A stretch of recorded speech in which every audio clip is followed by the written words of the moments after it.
Hi, it's V. Before we begin tonight's episode, let's talk about mental health. Getting a good night's sleep puts you in the right frame of mind to deal with life's challenges. But what about if your unique challenges are making it hard to enjoy your life? This is where BetterHelp online counseling comes in. BetterHelp has an extensive network of counselors with specialties like sleep issues, anxiety, trauma, LGBT issues, relationships, self-esteem, and much more. In fact, you may find that BetterHelp has the specialized help you need that isn't available in person in your area. BetterHelp is available worldwide and offers 4 communication modes: text, chat, phone, and video. Start communicating in under 24 hours. Snoozecast listeners get 10% off your first month with discount code SNOOZECAST. And if you sign up through our link, you're also helping support the work that goes into making our show. So why not get started tonight? Press pause or make a reminder to check it out tomorrow. Go to betterhelp.com/snoozecast. Simply fill out a questionnaire to help them assess your needs and get matched with a counselor you'll love. That's betterhelp.com/snoozecast.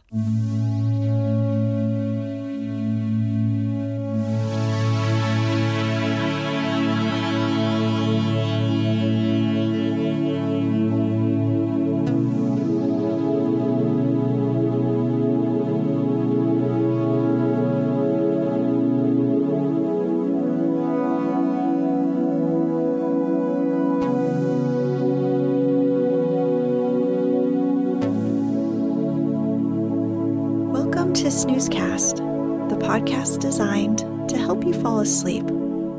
Find us on snoozecast.com and follow us on social media and wherever you listen to podcasts. This episode is supported by Party Parrots. Tonight, we'll read the opening to The Scarlet Pimpernel, a historical fiction novel by Baroness Orczy, published in 1905. The novel is set during the Reign of Terror following the start of the French Revolution. The title is the nom de guerre of its hero, a chivalrous Englishman who rescues aristocrats before they are sent to the guillotine. Sir Percy Blakeney leads a double life, apparently nothing more than a wealthy fop, but in reality, a formidable swordsman and a quick-thinking escape artist.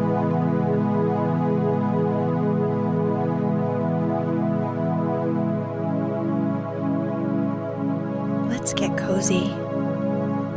Close your eyes.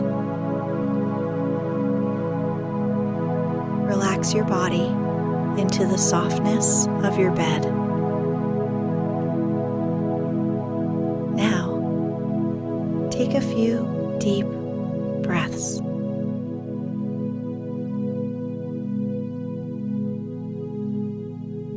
Chapter 1, Paris, September 1792. A surging, seething, murmuring crowd of beings that are human only in name, for to the eye and ear they seem naught but savage creatures, animated by vile passions and by the lust of vengeance and of hate. The hour, some little time before sunset, and the place, the West Barricade, at the very spot where, a decade later, a proud tyrant raised an undying monument to the nation's glory and his own vanity. During the greater part of the day, the guillotine had been kept busy at its ghastly work. All that France had boasted of in the past centuries, of ancient names and blue blood, had paid toll to her desire for liberty and for fraternity. The carnage had only ceased at this late hour of the day because there were other, more interesting sights for the people to witness a little while before the final closing of the barricades for the night. and so the crowd rushed away from the Place de la Grève and made for the various barricades in order to watch this interesting and amusing sight. It was to be seen every day, for those aristos were such fools. They were traitors to the people, of course, all of them, men, women, and children, who happened to be descendants of the great men who since the Crusades had made the glory of France, her old noblesse. Their ancestors had oppressed the people, had crushed them under the scarlet heels of their dainty buckled shoes, and now the people had become the rulers of France and crushed their former masters, not beneath their heel, for they went shoeless mostly in these days, but beneath a more effectual weight, the knife of the guillotine. And daily, hourly, the hideous instrument of torture claimed its many victims, old men, young women, tiny children, even until the day when it would finally demand the head of the king and of a beautiful young queen. But this was as it should be. Were not the people now the rulers of France? Every aristocrat was a traitor, as his ancestors had been before him. For 200 years now the people had sweated and toiled and starved to keep a lustful court in lavish extravagance. Now the descendants of those who had helped to make those courts brilliant had to hide for their lives, to fly, if they wished to avoid the tardy vengeance of the people. And they did try to hide, and tried to fly. That was just the fun of the whole thing. Every afternoon, before the gates closed and the market carts went on in procession by the various barricades, some fool of an aristo endeavored to evade the clutches of the Committee of Public Safety. In various disguises, under various pretexts, they tried to slip through the barriers which were so well guarded by citizen soldiers of the Republic. Men in women's clothes, women in male attire, children disguised in beggars' rags. There were some of all sorts, counts, marquises, even dukes, who wanted to fly from France, reach England, or some other equally accursed country, and there try to rouse foreign feeling against the glorious revolution, or to raise an army in order to liberate the wretched prisoners in the Temple who had once called themselves sovereigns of France. But they were nearly always caught at the barricades. Sergeant Bibot, especially at the West Gate, had a wonderful nose for scenting an aristo in the most perfect disguise. Then, of course, the fun began. Bibot would look at his prey as a cat looks upon a mouse, play with him, sometimes for quite a quarter of an hour, pretend to be hoodwinked by the disguise, by the wigs and other bits of theatrical makeup which hid the identity of the noble marquis or count. Oh, Bibot had a sense of humor, a keen one, and it was well worth hanging around that west barricade in order to see him catch an aristo in the very act of trying to flee from the vengeance of the people. Sometimes Bibot would let his prey actually out of the gates, allowing him to think for the space of 2 minutes at least that he really had escaped out of Paris, and might even manage to reach the coast of England in safety. But Bibot would let the unfortunate wretch walk about 10 meters towards the open country. Then he would send 2 men after him and bring him back, stripped of his disguise. Oh, that was extremely funny, for as often as not the fugitive would prove to be a woman, some proud marchioness, who looked terribly comical when she found herself in Bibot's clutches after all, and knew that a summary trial would await her the next day, and after that, the fond embrace of Madame la Guillotine. No wonder that on this fine afternoon in September, the crowd round Bibeau's gate was eager and excited. The lust of blood grows with its satisfaction. There is no satiety. The crowd had seen 100 noble heads fall beneath the guillotine today. It wanted to make sure that it would see another 100 fall on the morrow. Bibeau was sitting on an overturned and empty cask close by the gate of the barricade. A small detachment of soldiers was under his command. The work had been very hot lately. Those cursed aristos were becoming terrified and tried their hardest to slip out of Paris. Men, women, and children, whose ancestors, even in remote ages, had served those traitorous Bourbons, were all traitors themselves, and the right food for the guillotine. Every day Bibeau had the satisfaction of unmasking some fugitive royalists and sending them back to be tried by the Committee of Public Safety, presided over by that good patriot, Citoyen Fouquier Tinville. Robespierre and Danton both had commended Bibeau for his zeal, and Bibeau was proud of the fact that he on his own initiative had sent at least 50 aristos to the guillotine. But today all the sergeants in command at the various barricades had special orders. Recently, a very great number of aristos had succeeded in escaping out of France and in reaching England safely. There were curious rumors about these escapes. They had become very frequent and singularly daring. The people's minds were becoming strangely excited about it all. Sergeant Grospierre had been sent to the guillotine for allowing a whole family of aristos to slip out of the north gate under his very nose. It was asserted that these escapes were organized by a band of Englishmen whose daring seemed to be unparalleled, and who, from sheer desire to meddle in what did not concern them, spent their spare time in snatching away lawful victims destined for Madame la Guillotine. These rumors soon grew in extravagance. There was no doubt that this band of meddlesome Englishmen did exist. Moreover, they seemed to be under the leadership of a man whose pluck and audacity were almost fabulous.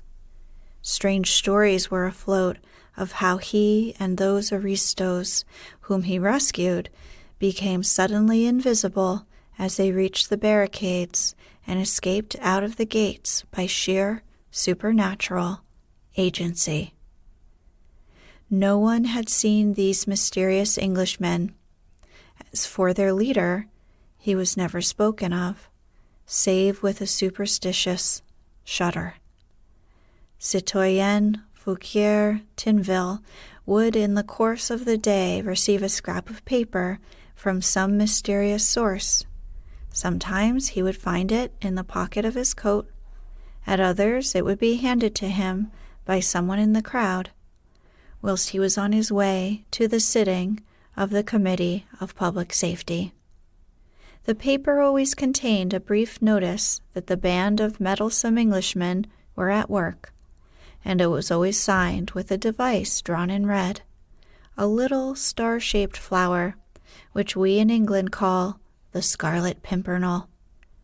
Within a few hours of the receipt of this impudent notice, the citoyens of the Committee of Public Safety would hear that so many royalists and aristocrats had succeeded in reaching the coast and were on their way to England and safety.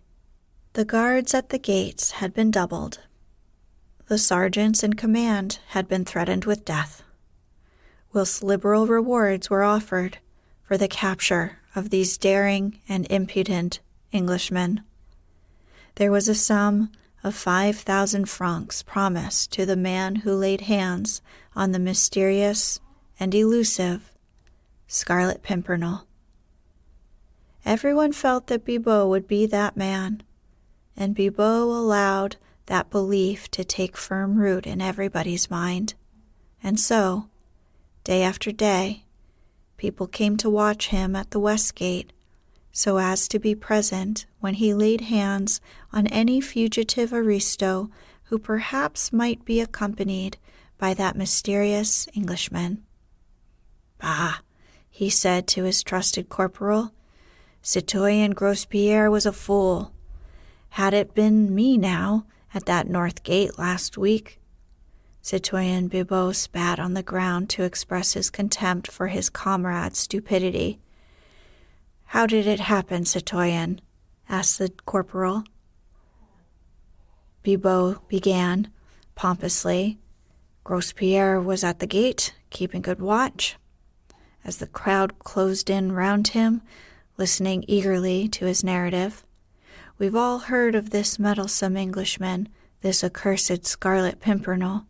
He won't get through my gate, morbleu, unless he be the devil himself. But Grospierre was a fool. The market carts were going through the gates. There was one laden with casks, and driven by an old man, with a boy beside him. Grospierre was a bit drunk, but he thought himself very clever.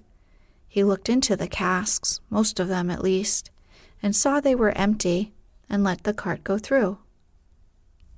A murmur of wrath and contempt went through the group of ill-clad wretches who crowded round Citoyen Bibot. "Half an hour later," continued the sergeant, "up comes a captain of the guard with a squad of some dozen soldiers with him. 'Has a cart gone through?'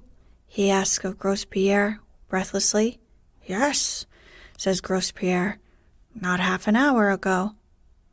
'And you have let them escape,' shouts the captain furiously.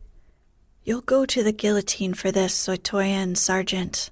That cart held concealed the Duc de Chalice and all his family.' 'What?' thunders Grospierre, aghast. 'Aye, and the driver was none other than that accursed Englishman, the Scarlet Pimpernel.' A howl of execration greeted this tale. Citoyen Grospierre had paid for his blunder on the guillotine, but what a fool! Oh, what a fool! Bibot was laughing so much at his own tale that it was some time before he could continue. "After them, my men," shouts the captain, he said, after a while, "remember the reward. After them. They cannot have gone far." And with that he rushes through the gate, followed by his dozen soldiers. "But it was too late," shouted the crowd excitedly. "They never got them. Curse that Grospierre for his folly. He deserved his fate.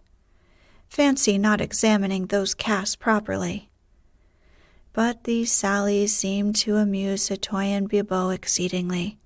He laughed until his sides ached, and the tears streamed down his cheeks. "Nay, nay," he said at last, "those aristos weren't in the cart. The driver was not the Scarlet Pimpernel." "What?" "No, the captain of the guard was that damned Englishman in disguise, and every one of his soldiers aristos." The crowd this time said nothing.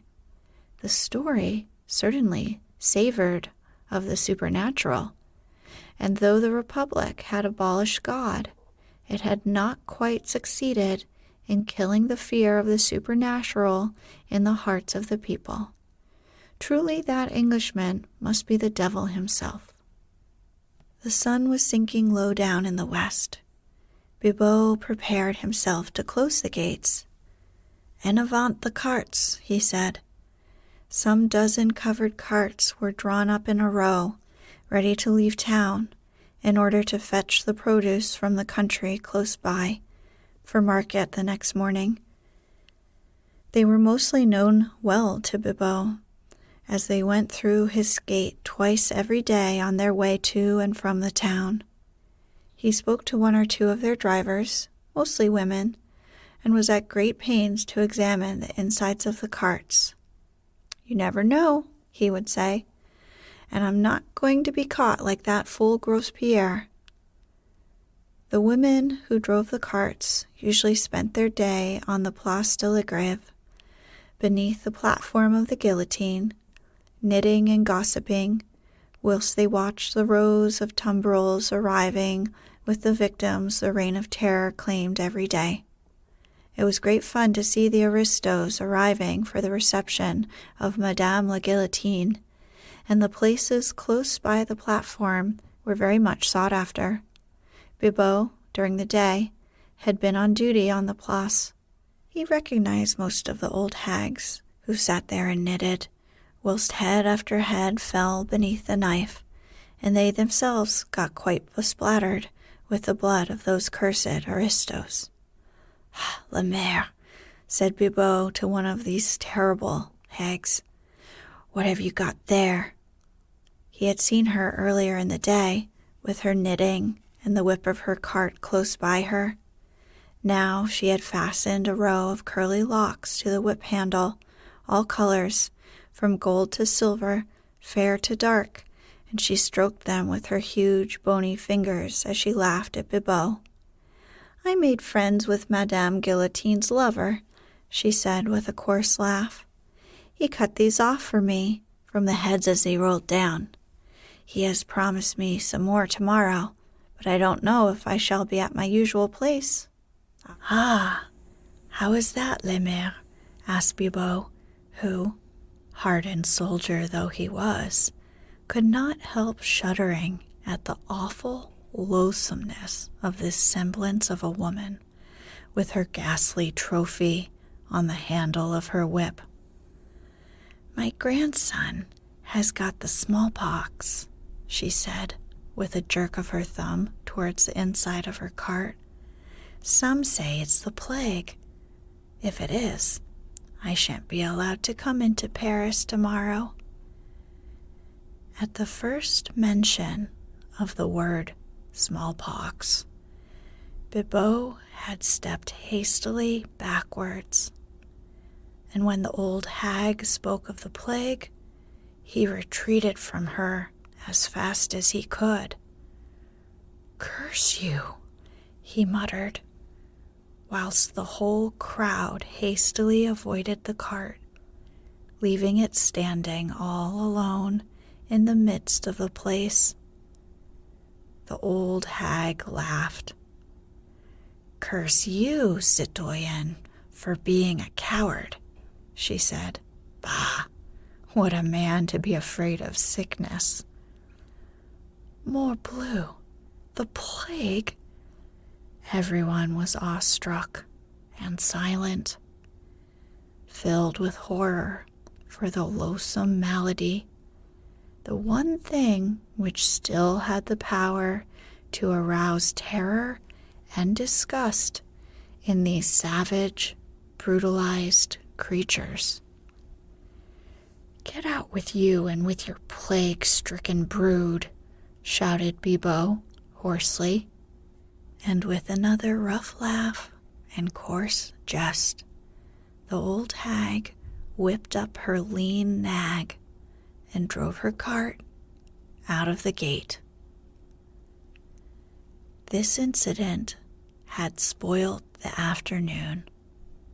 The people were terrified of these two horrible curses, the two maladies which nothing could cure, and which were the precursors of an awful and lonely death. They hung about the barricades, silent and sullen for a while, eyeing one another suspiciously, avoiding each other as if by instinct, lest the plague lurked already in their midst. Presently, as in the case of Grospierre, a captain of the guard appeared suddenly, but he was known to Bibot, and there was no fear of his turning out to be a sly Englishman in disguise. "A cart!"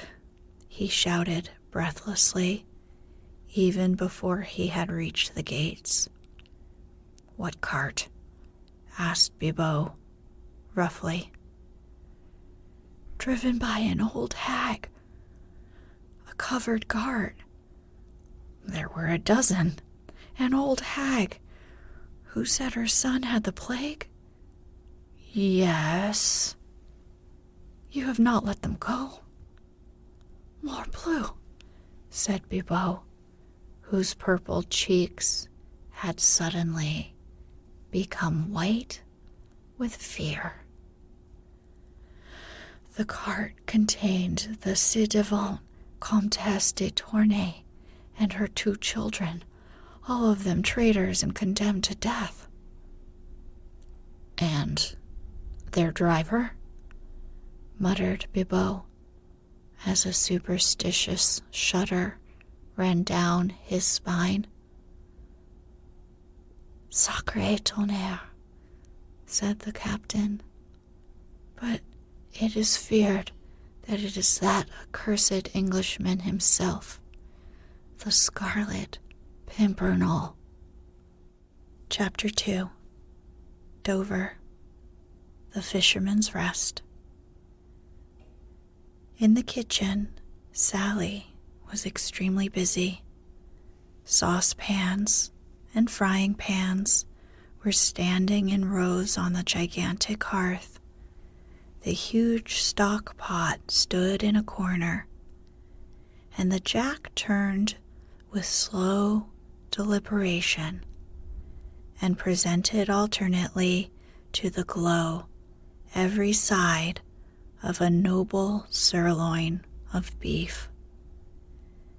The 2 little kitchen maids bustled around, eager to help, hot and panting, with cotton sleeves well tucked up above their dimpled elbows, and giggling over some private jokes of their own whenever Miss Sally's back was turned for a moment, and old Jemima, stolid in temper and solid in bulk, kept up a long and subdued grumble while she stirred the stock pot methodically over the fire. "What ho, Sally!" came in cheerful, if none too melodious accents, from the coffee room close by. "Lord bless my soul," exclaimed Sally, with a good-humored laugh. "What be they all wanting now, I wonder?" Jemima grumbled. "Beer, of course. You don't expect Jimmy Pitkin to have done with 1 tankard, do you?"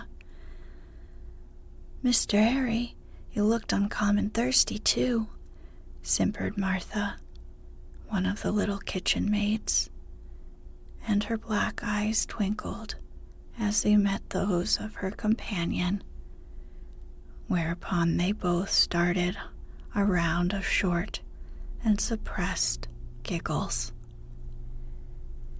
Sally looked cross for a moment and thoughtfully rubbed her hands against her hips. Her palms were itching, evidently, to come in contact with Martha's rosy cheeks. But inherent good humor prevailed, and with a pout and a shrug, she turned her attention to the fried potatoes. "What ho, Sally! Hey, Sally!" And a chorus of pewter mugs, tapped with impatient hands against the oak tables of the coffee room, accompanied the shouts for mine host's buxom daughter. "Sally!" shouted a more persistent voice. "Are you gonna be all night with that there beer?" "I do think Father might get the beer for them," muttered Sally, as Jemima, stolidly and without further comment, took a couple of foam-crowned jugs from the shelf and began filling a number of pewter tankards with some of that home-brewed ale for which the Fisherman's Rest had been famous since the days of King Charles. He knows how busy we are in here. Jemima grumbled under her breath. Your father's too busy discussing politics with Mr. MC to worry himself about you in the kitchen. Sally had gone to the small mirror which hung in the corner of the kitchen and was hastily smoothing her hair and setting her frilled cap at its most becoming angle over her dark curls.